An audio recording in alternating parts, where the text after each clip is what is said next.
tudo mais irá falhar. Mas o nosso Deus, ele não vai falhar. E é por isso que nós vamos falar hoje sobre esperar em Deus. Hoje nós vamos trabalhar esse texto de Êxodo, no capítulo 2. São apenas 3 versículos. A partir do versículo 23 e até o 25 vai falar sobre a morte do rei do Egito. Vamos colocar de pé por um momento, ver essa palavra. Diz assim a palavra: decorridos muitos dias, morreu o rei do Egito. Os filhos de Israel gemiam sob a servidão e por causa dela clamaram. E o seu clamor subiu a Deus. Ouvindo Deus o seu gemido, lembrou-se da aliança sua com Abraão, Isaque e Jacó, e viu Deus os filhos de Israel e atentou para a sua condição. Senhor Deus, sua palavra aqui foi lida e será exposta.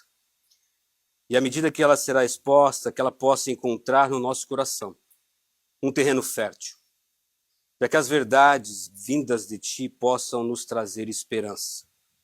Porque nós já vemos aqui que a nossa esperança só pode vir de ti. Fale conosco essa manhã, Pai, é o que nós te pedimos em nome de Jesus. Amém. Os irmãos podem se assentar. Um pouquinho do contexto do que está sendo falado aqui. Moisés foi resgatado, como vocês lembram.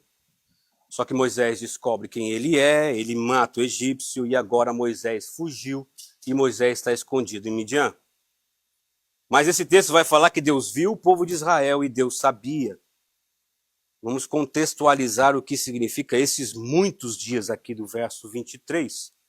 Esses muitos dias está falando dos dias em que esse rei, ou esse faraó, ele não só governava e tinha como escravos o povo de Israel, mas era um povo que estava sendo perseguido, que estava sendo torturado e estavam sendo mortos por esse rei malvado ou maníaco.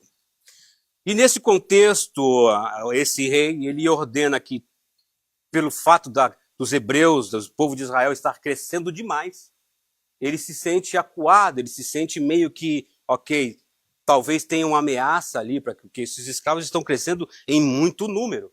E ele ordena o quê? Que a partir daquele momento as parteiras matassem todos os bebês que nascessem do sexo masculino. Todos os homens que nascessem no povo de Israel agora deveriam ser mortos. Feito isso, o que acontece? Naqueles muitos dias, nós vemos também que Moisés era uma dessas crianças. Só que ao invés de Moisés ser morto, Moisés é colocado num cesto, colocado no rio, e Moisés vai para onde? Nas mãos da filha do rei, do faraó. E não só isso, Moisés não só foi pego pela filha, mas Moisés foi cuidado e amamentado e ensinado pela sua própria mãe. Você consegue enxergar aqui o que está se desenhando? Moisés começa aqui a crescer dentro da casa de Faraó. Moisés começa a galgar em escalas dentro dessa casa. Moisés começa a se tornar muito bem visto ali dentro. E Moisés chega ao ponto de ser praticamente ali quase que o próximo sucessor. E aí esse povo, nós nos colocamos no lugar desse povo, nós olhamos assim, é isso aí. Olha o plano perfeito que Deus traçou. Nossa esperança, Moisés. Não é o plano perfeito? Imagina, você, centenas de anos, o seu povo está lá cativo, preso, e de repente um dos seus não só vai para dentro da casa, mas se torna o próximo, de repente o próximo sucessor. Esse rei malvado, maníaco, morre, Moisés assume, acabou. Está resolvido o problema. E o que acontece? Moisés foge. Espera aí, que a gente não estou entendendo direito. Deus, Yahvé, o Senhor desenhou e criou o plano perfeito para nós. A nossa esperança, Moisés. Como assim o Senhor deixou ele fugir? Como assim Moisés entrou lá em desentendimento, mata um egípcio e foge e vai se esconder em Midian? Estava tudo muito perfeito. O plano estava perfeito, Deus. O que houve? O que aconteceu? A nossa esperança, Moisés, foi embora. Desespero, mais uma vez. Nós vimos o plano de Deus se desenhar. E a pergunta é, por que o Senhor deixou ele embora? Por que não continuou com um plano que estava tão perfeito? Por que a nossa esperança teve que desvair e sair fugida? Certamente Deus vai libertar o seu povo e ele vai usar Moisés para isso. Nós sabemos disso. Nós temos aqui. Mas aquele povo não. Aquele povo estava olhando o agora, o acontecendo agora. A esperança se foi. Mas nós vamos olhar para esses poucos versículos em duas perspectivas. A primeira dela é com a nossa perspectiva terrena. Como esse povo olhou para isso. E da perspectiva terrena, esse povo olhou para aquela situação que estava sendo esperada há tantos anos e não há solução. Não tem esperança. Tudo foi por água abaixo. O plano perfeito que durou ali quase 80 anos para se concluir, depois dos outros mais centenas de cativeiro, sumiu, desapareceu. Da perspectiva humana, da nossa perspectiva, se estivéssemos ali, acabou. Nossa esperança, esvaiu-se. Mas nesse texto nós vamos encontrar aqui uma outra perspectiva dessa mesma situação. Verso 24, preste bem atenção. Ouvindo Deus o seu gemido, lembrou-se da sua aliança com Abraão, com Isaque e com Jacó. Verso 25. E viu Deus os filhos de Israel e atentou para a sua condição. Lembre-se que aqui é a mesma situação. O povo ainda está cativo. O povo já perdeu Moisés que tinha ido. E o povo está se perguntando por quê. Agora é Deus olhando para essa situação. E aqui existem 4 pontos em que nós precisamos colocar a nossa esperança em Deus. E por que que Deus é o nosso Deus da esperança? E o primeiro deles é, note o verso 24, ouvindo Deus o seu gemido. Deus ouviu o seu povo. Deus ouvir o seu povo. Há esperança nisso. Por quê? Porque esse fato de Deus ter ouvido, ele já distingue, já separa Deus de todos os ídolos daquele povo pagão. Quando nós vamos para o Salmo 115, o que está falando lá, ele vai falar sobre os ídolos. Ele vai falar que os seus ídolos são de prata, são de ouro, são obras humanas. Eles têm boca, mas não falam, olhos, mas não veem, ouvidos, mas não ouvem, narizes, mas não cheiram. Eles não andam, eles não sentem. Vocês confiam num ídolo em que não há esperança. Mas vocês, ó Israel, confiam num Deus que ouviu, o seu gemido. E essa é boa notícia. E saber que Deus ouviu as orações daquele povo, isso não é só de uma importância tão grande, mas nós nos encontramos em situações em que a esperança às vezes ela se vai, porque a nossa tendência é duvidar do cuidado de Deus. A nossa tendência aqui, se nós prestarmos atenção a essa declaração de que Deus ouviu, confronta diretamente o nosso medo imediato. Aquele medo que diz para aquele povo que não havia esperança. Aquele medo que diz para você que não há esperança. Aquele medo que mostra para você as situações que estão te cercando, que cercavam aquele povo e dizia, não há esperança. Mas essa afirmação, Deus ouviu, muda tudo. E por que que isso muda tudo? Porque nós precisamos saber que é um privilégio ser ouvido por Deus. Se a gente parasse esse texto já aqui, já era motivo suficiente para termos esperança. Porque nós estamos falando que Deus nos ouviu. E aí eu acho que você não entendeu o fato de Deus ter ouvido. Nós estamos falando aqui de um Deus soberano. Eu gosto muito de astronomia, sabe? O nosso universo, ele é estimado ter entre 96 bilhões de anos-luz de diâmetro.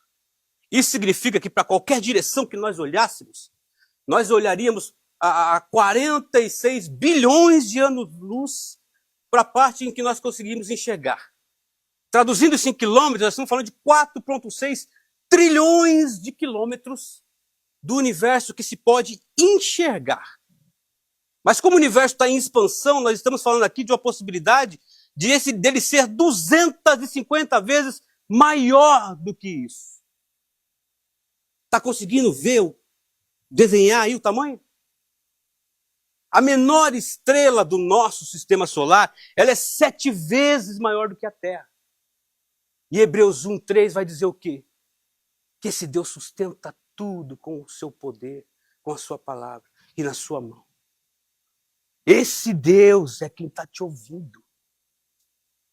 Só isso é suficiente para te trazer esperança para o resto da sua vida. Esse Deus que criou todas essas coisas, Ele te ouve.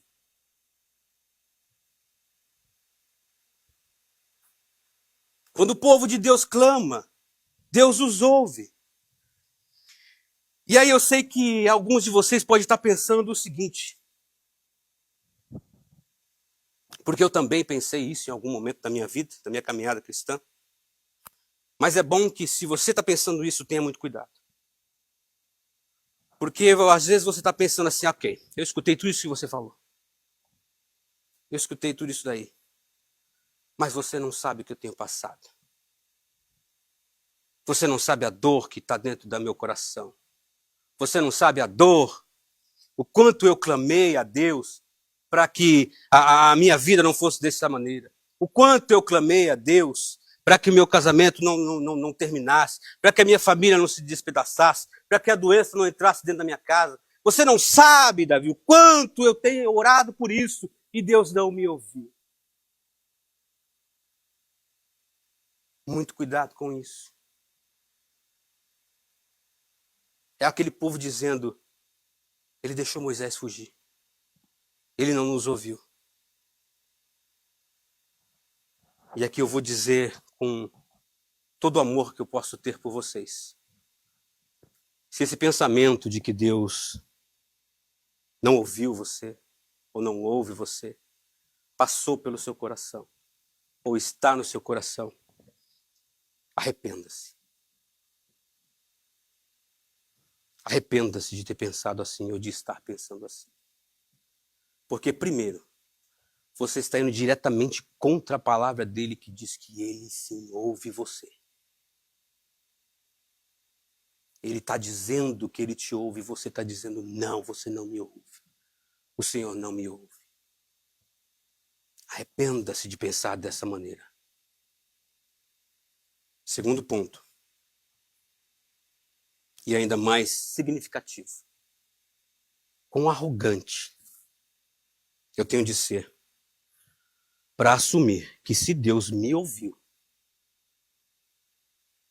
se Ele me ouviu, e Ele não fez o que eu pedi para que Ele fizesse por mim. Quão arrogante eu tenho que ser para achar que, como se eu tivesse um sininho e tocasse, Deus, meu serviçal, tivesse que me atender. Arrependa-se desse pensamento. Arrependa-se de achar que Ele não só te ouve, ou se Ele te ouve, Ele não se importa, porque os seus desejos, os seus pensamentos devem ser atendidos como se Ele fosse o seu serviçal. Arrependa-se. Deus nos ouve, e isso é um privilégio.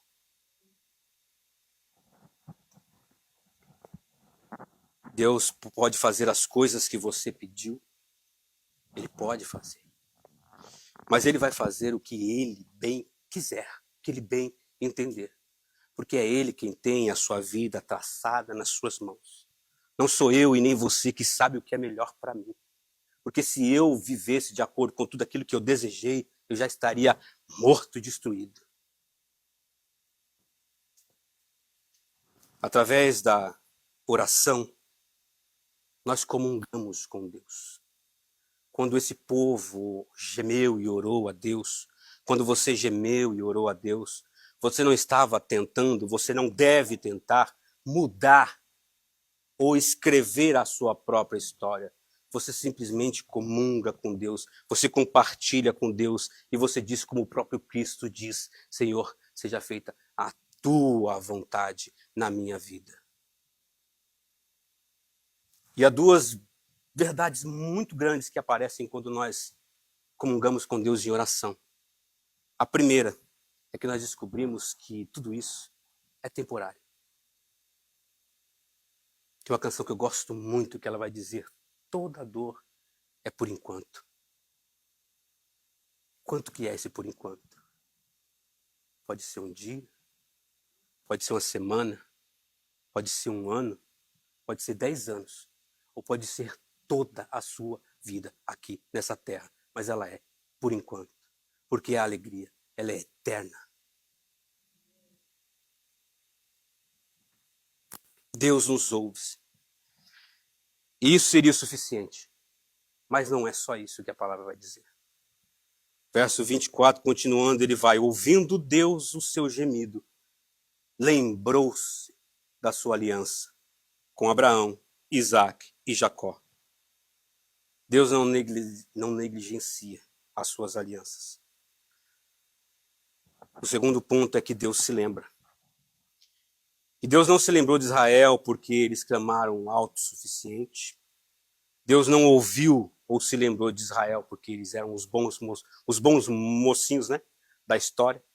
Aí vem um cuidado aí, tá, gente? Pare de ler a Bíblia como se tivesse o mocinho e o bandidinho. Como se fosse um faroeste. Aqui não tem mocinho. Aqui dentro não tem mocinho. Todos nós estávamos nivelados por baixo pelo pecado. Mas Deus se lembrou. E Deus se lembrou do quê? Você está me dizendo, peraí, primeiro você está dizendo que Deus se esqueceu? Quer dizer então que Deus estava lá com o universo, cuidando, todo cheio de trabalho, cuidando do universo todo, e de repente ele olha, nossa, esqueci de Israel. Esqueci de Israel, deixa eu ir lá, voltar lá e lembrei deles. Não. Israel é resgatado e redimido, apesar do fato de que eles eram pecadores. Eles não eram inocentes nem sem pecado, e Deus não devia libertação para Israel. Uma das razões pelo quais nós nos sentimos sem esperança é porque às vezes nós pensamos dessa maneira. É porque às vezes nós pensamos que de repente existe alguma bondade em mim que me justificaria. De repente, quando a gente perde a esperança nesse sentido, é porque a gente olha assim, mas por que eu, por que fulano? Mas se eu estou aqui todo dia, se eu estou na igreja, se eu dou meu dízimo, se eu visito, se eu faço isso, eu faço aquilo, por que essas coisas então têm que vir comigo e não com o outro que é ímpio? Porque eu me justifico, para mim, eu sou bom o suficiente para não merecer passar por essas situações. Quando a palavra está dizendo totalmente o contrário. Ei, olha para você, quem você pensa que é? Se não fosse por mim, quem seria você? Aonde estaria você? E aqui, quando a gente está falando desse fato de Deus se lembrar, a gente tem que entender que muitas das vezes, principalmente no Velho Testamento, vai aparecer alguns temas que a gente chama na teologia de antropomorfismo, que é o quê? É quando a gente coloca características humanas de Deus. Quando a gente fala a mão de Deus, os pés, Deus se entristeceu, se esqueceu. É um modo pelo qual os escritores, toda a linguagem foi feita para quê? Para que nós pudéssemos conceber a ideia de um Deus. Porque ele é espírito. Nós não sabemos como ele é, então essa ideia de Deus como um pai, de ter mãos, de ter pés, de falar, de língua, essas coisas são uma figura usada como linguagem. Então não está dizendo aqui que Deus se esqueceu como nós nos esquecemos. A palavra aqui é zakar. E quer dizer, ele trouxe à memória, é algo que ele já sabia que seria feito, e no tempo que deveria ser feito, ele trouxe à memória. É como já estava nos planos de Deus a libertação de Israel. E o fato, a palavra zakar vai dizer assim, não é que ele esqueceu e voltou lá, não. Chegou o momento de vir e realizar aquilo.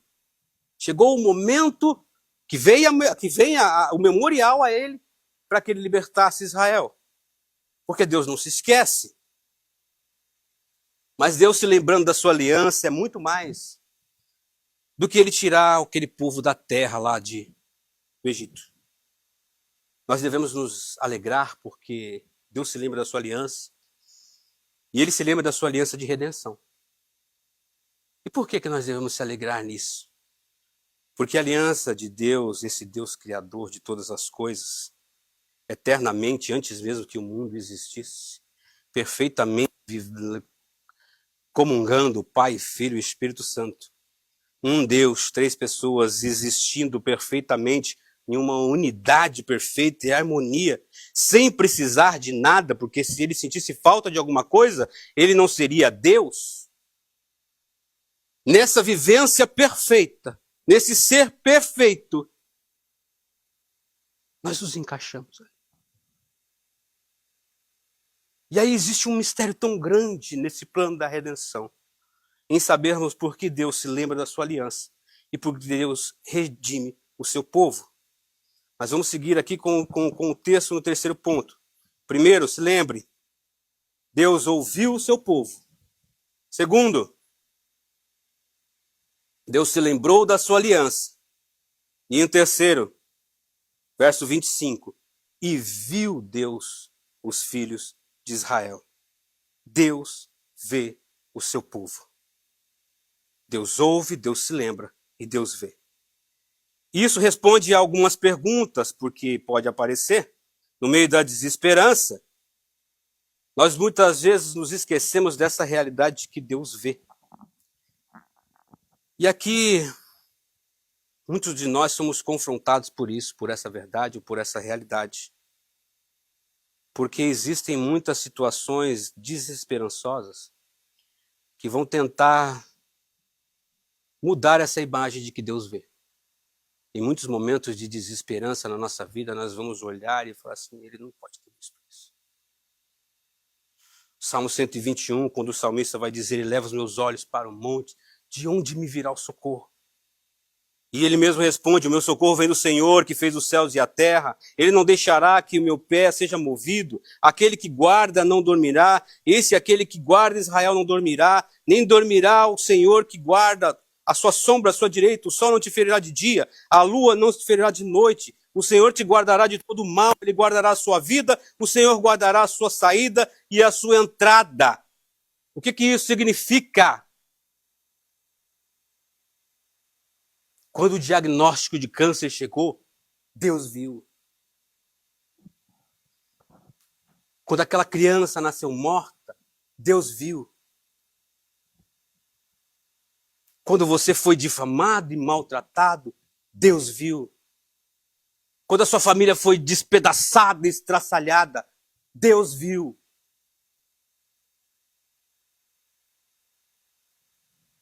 E aqui eu consigo ouvir alguns de vocês pensando, ok, ele viu. E por que ele não fez nada? Ele viu eu perdendo quem eu mais amava. Por que ele não fez nada?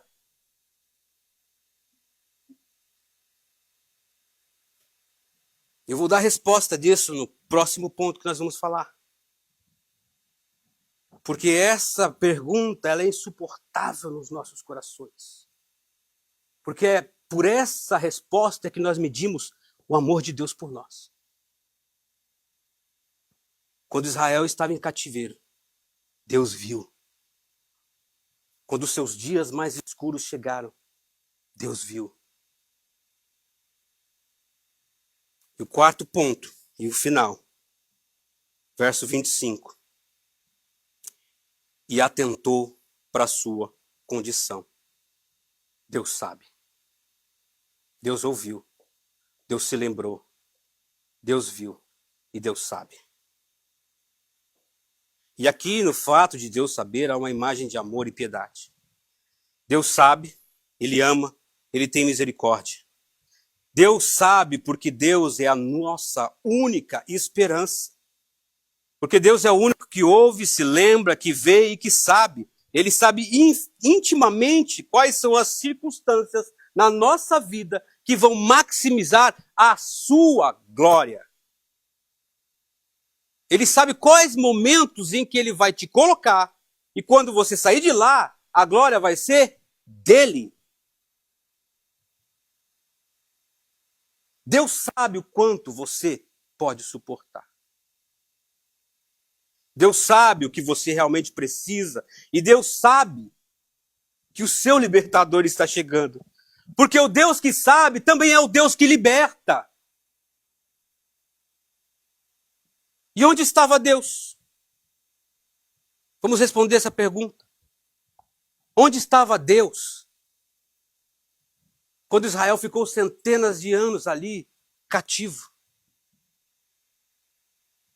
Onde estava Deus quando eles estavam sendo massacrados? Quando seus filhos estavam sendo mortos? Quando eles estavam escravizados? Onde estava Deus quando a doença chegou na sua casa? Quando o desemprego chegou na sua casa? Quando a morte chegou na sua casa? Quando a dor chegou? Aonde estava Deus? E eu vou te responder onde estava Deus. Deus estava no mesmo lugar.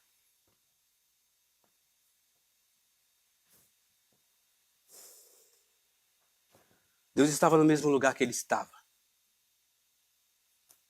Quando ele esmagou e matou seu filho para consertar as coisas aqui. Pedro vai escrever, não negligencie essas coisas. O fato de que para o Senhor são como 1000 anos, são como um dia. Um dia são como 1000 anos. O Senhor não é lento para cumprir a sua promessa, mas Ele é paciente para convosco, considerando que todos vocês cheguem ao arrependimento.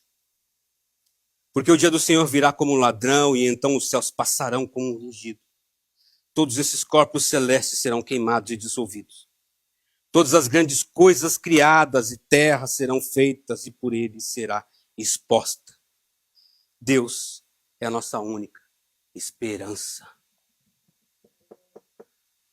Quando você tiver esse pensamento de tentar perguntar aonde ele estava, que ele não me viu. Quando ele estava ali, naquela cruz, derramando sobre Cristo o cálice da ira dele, que era para mim. Ele já tinha visto. Ele já sabia. Ele já me conhecia. Não há outra esperança senão no nosso Deus que ouve. Não há outra esperança senão no nosso Deus que se lembra das suas alianças com Ele. Porque todas as alianças que Deus fez com o homem foram quebradas. Não há outra esperança senão no Deus que vê e no Deus que sabe. Quando nós voltamos lá para o Salmo 115, no verso 8, que ele vai dizer que aqueles que fazem ídolos se tornam como eles. No verso 9, ele vai dizer o seguinte: ó Israel, confia no Senhor, porque Ele é o seu amparo e o seu escudo. Ó casa de Arão, confia no Senhor, porque Ele é o seu amparo e o seu escudo. Vocês que temem ao Senhor, que confiam no Senhor, Ele é o seu amparo e o seu escudo. Igreja de Maryland, Ele é a sua espada, Ele é o seu escudo, Ele é a sua esperança. O Senhor se lembrou de nós. É Ele quem nos abençoará, é Ele que abençoou a casa de Israel. Ele ouve, Ele se lembra da sua aliança, Ele vê e Ele sabe. Mas às vezes tudo isso que você ouviu aqui ainda não é suficiente. Você talvez ainda não conseguiu encaixar esse Deus nas suas circunstâncias. Talvez você ainda está olhando para as circunstâncias da sua vida e não consegue encaixar esse Deus que vê, que sabe, que se lembra e que ouve. Mas a gente vai fazer aqui um exercício mental para você ver como rapidamente isso se encaixa. Vamos colocar numa prateleira esse Deus que sabe, que ouve, que se lembra das suas circunstâncias e vamos colocar no lugar o seu pecado. Vamos colocar aí, Deus ouve, Deus se lembra, Deus vê e Deus sabe do seu pecado. E ainda assim, Ele tem tido misericórdia com você. E ainda assim você não teve o que você merecia pelo seu pecado. E a única razão pelo qual você ainda está aqui hoje é porque esse Deus, ele sabe, ele ouve, ele se lembra da aliança que ele fez consigo mesmo, na nova aliança feita na cruz com Cristo Jesus. Não comigo, não com você, porque nós quebraríamos, porque nós falharíamos. Mas essa nova aliança feita naquela cruz, ela é eterna. Ela é eterna e ela é quem nos garante esperança. Deus ouve, Deus se lembra de sua aliança, ele vê e ele sabe. E o ápice disso tudo foi a pessoa de Cristo Jesus. Quando Israel gemeu a Deus, eles não tinham ideia da libertação que viria. Eles não tinham ideia. Mas a libertação já estava a caminho. E anos ainda se passariam até que ela chegasse. E muitos deles ainda continuaram pensando, ele se esqueceu de nós. Ele se esqueceu de nós. Mas nós, como vivemos já na nova aliança, nós temos o benefício da retrospectiva. Nós podemos ver essa libertação. Nós podemos, praticamente como numa tela, ver toda essa obra de Deus, toda essa esperança que estava tão longe de ser concluída na vida deles. Nós temos o benefício e sabemos que o resto da história, Deus amou o mundo de tal maneira que ele enviou seu Filho para todo aquele que nele crê, não pereça, mas tenha vida eterna. Essa é a nossa esperança. Pedro vai falar que a nossa esperança ela é na vida vindoura. Está lá na frente. E essa esperança é uma esperança que tem que ser vivida, porque ela é viva. Tudo aquilo que vive a gente precisa nutrir para que ela cresça, para que ela se fortifique. Você quer ter esperança?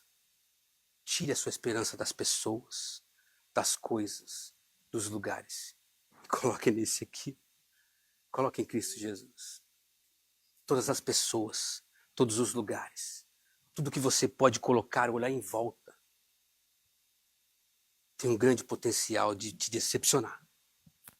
Mas quando a sua esperança está nessa esperança vindoura, está nesse Cristo, está nesse Deus que nos ouve, que nos vê, que se lembra, que se importa, nós chegaremos lá. Ainda que no nosso caminhar ainda tenhamos muitos tropeções, ainda que o mar balance o nosso barco, Cristo está no barco, você está com medo do quê? Aquele que acalma o mar e a tempestade está no barco, você está com medo do quê? Ele disse, vamos para o outro lado, não é talvez chegamos, não, nós vamos para o outro lado. A sua esperança está aí. Para de agarrar em coisas. Olhe para essa esperança tão linda.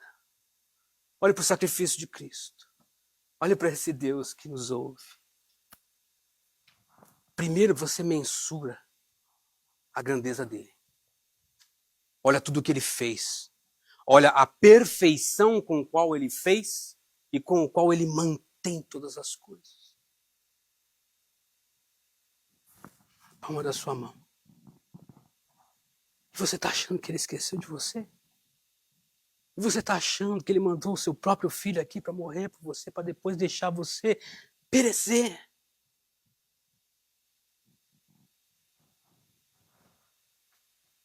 Deus tenha piedade de nós quando nós pensarmos assim. Quando nós duvidarmos da sua própria palavra. Quando nós duvidamos daquilo que ele já vem nos mostrando. Você vê. Você sabe como é que você chegou aqui. Nosso culto de Thanksgiving, eu falei para o pessoal. De repente você começou o ano e você falou, eu não sei nem se eu chego no final de 2024. Olha você aí. Você acha que foi o quê? Que foi pela sua força, a força do seu braço? Pela sua inteligência, pelo tudo que você faz? Não, é pura misericórdia. É pura graça, é puro Cristo, é Deus. Alimente essa esperança. Alimente essa esperança, porque é ela que vai fazer você ter uma vida plena nessa terra. É ela que vai fazer você olhar para as circunstâncias e olhar para o alvo. É essa esperança que não vai deixar você ao andar em direção de Cristo, no mar, você não tropeçar por causa das ondas. Não perca o foco de onde você quer chegar. Não perca o foco daquele que te ouve, daquele que se lembra, que se importa, daquele que vê e que sabe o que você está passando. Toda dor é por enquanto. Não importa o quanto tempo é esse por enquanto. Ele está lá. Ele vê. Ele se importa. Ele se lembra. E um dia, ele enxugará dos nossos ossos toda lágrima, toda dor. Um dia essa nossa esperança se concretizará. Mas até lá, alimente essa esperança. Olhe para Cristo. Faça dele a sua única esperança.